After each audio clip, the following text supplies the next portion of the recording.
Warning, the following video contains strong language which may be offensive to some viewers or inappropriate for children. The content within this video is intended for mature audiences only. So let's change subject quickly. How do blind people wipe their asses? God. I know what you're thinking, the same as us, but you're not thinking outside the box. Because wiping your ass is a very visual activity. Oh. No one's ever just leant up, wiped, then dropped into the bowl. You wipe your check. There's a lot of poo there. I'm going to wipe again. There's still a lot of poo. It feels dry, but there's still poo. I think I left one up there. I bet that's where the dog comes in handy. Oh! No, stop. I'm not saying the dog licks the blind person's ass. I'm saying these are very intelligent dogs. They would have worked out some form of barking system. So the blind guy would have the dog, like, sit in front of him. Woof, woof, woof. Woof, woof. Woof.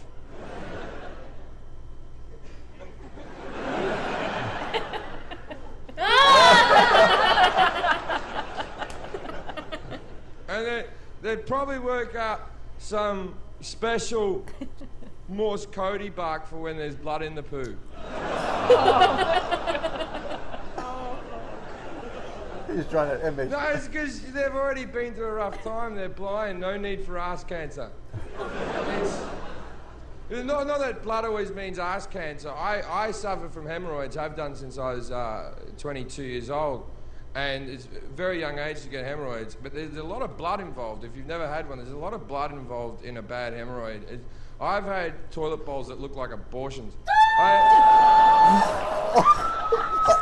It's not good. And the first time when you're 22, when you get one, your brain goes to ass cancer. You're like, oh, I got ass cancer. Because no one ever tells you about hemorrhoids when you're young. Your dad never sits you down and goes, when you get a bit older, you'll be pushing a poo a little bit hard and a small portion of your asshole will fall out. Now, it's nothing to be alarmed about. It's just part of becoming a man.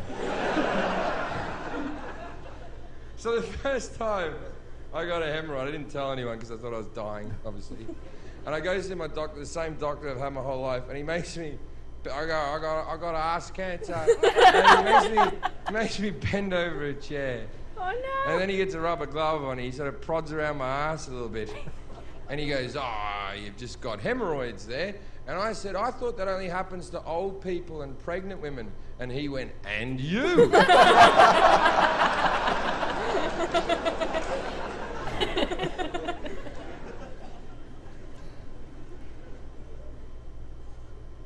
So, I live in America now. Oh. And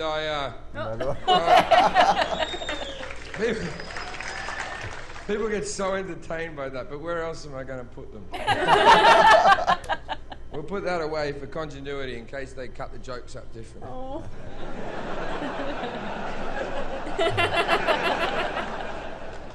There we go. That's a bit of because I know there's people who are sitting home going, that beer went like that, and then it went like that.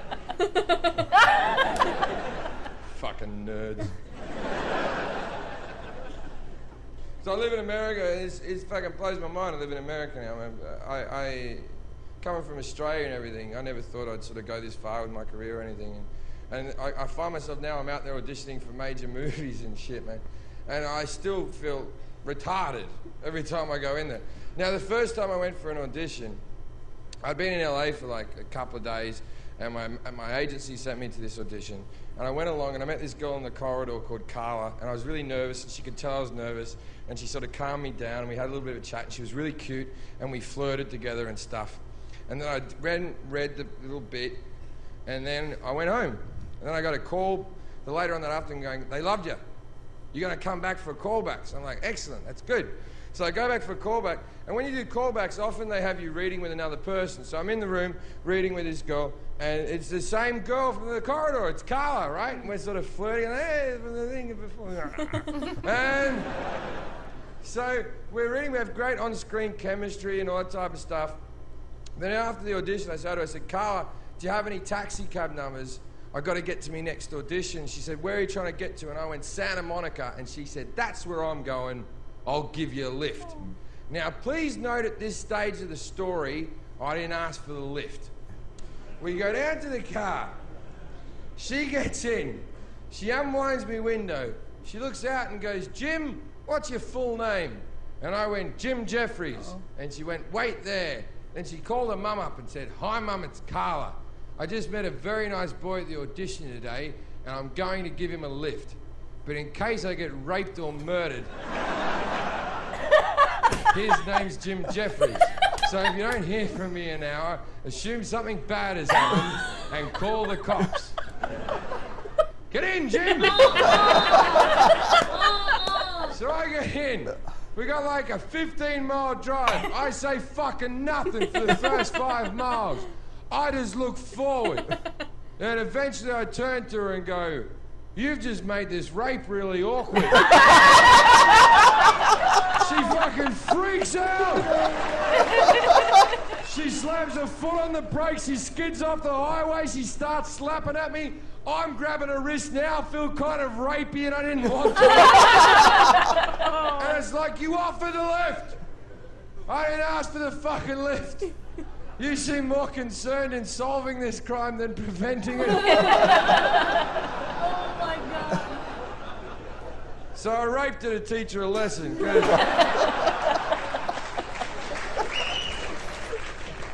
How else would she learn? Now let's get a little bit deeper. I suffer from depression. I have done my whole life. I've been suicidal on and off for the last sort of 10 years, and it's something that I sort of deal with on a day-to-day basis. And I'm on antidepressives, but on the box it says they don't work if you drink, so I'm not on antidepressants. But whenever I get depressed or down, I always feel like a selfish asshole for doing it, because it's really a childish act to be depressed. Do you realise that we here in the first world countries, Canada, America, Australia, Britain, not Scotland, Wales. Now, you know these major countries, they're all the good ones. Do you know we have a higher rate of suicide than the people of Africa? Let's just think about that for a second, right?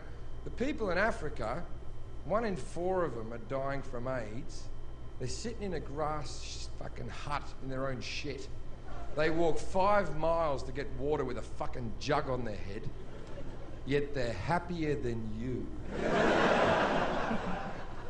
You're sitting at home with a fucking pantry full of food, watching fucking X Factor or 700 channels going, and I'm not happy. Ah! And do you want to know why you're not happy? Because we were brought up on dreams. And even when I said that, you're all silent, because all of you are going, you better not fuck with my dreams. You think dreams are wonderful, don't you?